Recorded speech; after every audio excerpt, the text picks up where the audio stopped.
அமைதியின் முத்திரை. முத்திரையிடப்பட்டவர்கள். வாக்குத்தத்தம் பண்ணப்பட்ட பரிசுத்த ஆவியால் அவருக்குள் முத்திரை போடப்பட்டீர்கள். எபேசியர் 1:13. பவுல் தனது 3வது நற்செய்தி பயணத்தின் போது 3 ஆண்டுகள் எபேசு நகரில் தங்கி நற்செய்தி பணி செய்தார். எபேசியர் 1:11 முதல் 23 வரை உள்ள திருமறை பகுதியில் கடவுள் எந்த நிலையில் எபேசியரை தனக்காக தெரிந்து கொண்டார் என்ற தெளிவை அவர்களுக்கு தருகிறார். அவர்களது தகுதியின் அடிப்படையில் அல்ல, மாறாக இறைவனின் கருணையால் அவர்கள் மீட்பு பெறுவதற்கு தகுதியுள்ளவர்களாக தெரிந்தெடுக்கப்பட்டுள்ளார்கள் எனவும் அது கிறிஸ்துவின் வழியாய் நிகழ்ந்தது என்ற புரிதலையும் ஏற்படுத்துகிறார். தமது அன்பினால் தம் சொந்த பிள்ளைகளாக கிறிஸ்துவின் மூலம் இறைவன் நம்மை முன்குறித்து வைத்துள்ளார்.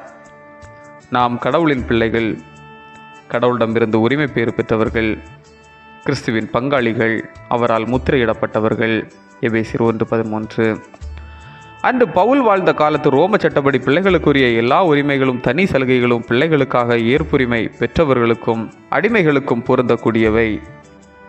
இதன் மூலம் கிறிஸ்துவின் மீது நம்பிக்கை கொள்வோர் அனைவரும் இயேசு கிறிஸ்துவுக்கு இறைவன் வழங்கிய எல்லா உரிமைகளிலும் சலுகைகளிலும் பங்கேற்கும் வாய்ப்பு பெறுகின்றனர். மீட்பும் மன்னிப்பும் கிறிஸ்து வழியாக இறைவன் இவ்வுலகத்திற்கு தந்திருக்கும் மிகப்பெரிய பயன்கள்.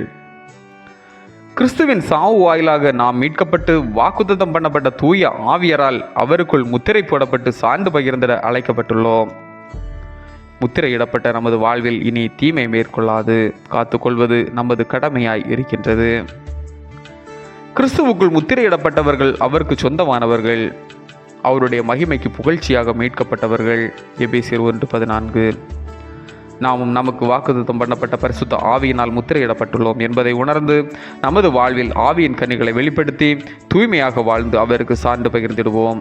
ஜெபம். அன்பு ஆண்டவரே, உமது ஆவியினால் முத்திரையிடப்பட்ட நாங்கள் உண்மையாய் வாழ்ந்து உமது அன்பினை பிரதிபலித்திட துணை புரியும். ஆமேன். இந்த நாள் உங்களுக்கு இனிய நாளாக மலரட்டும்.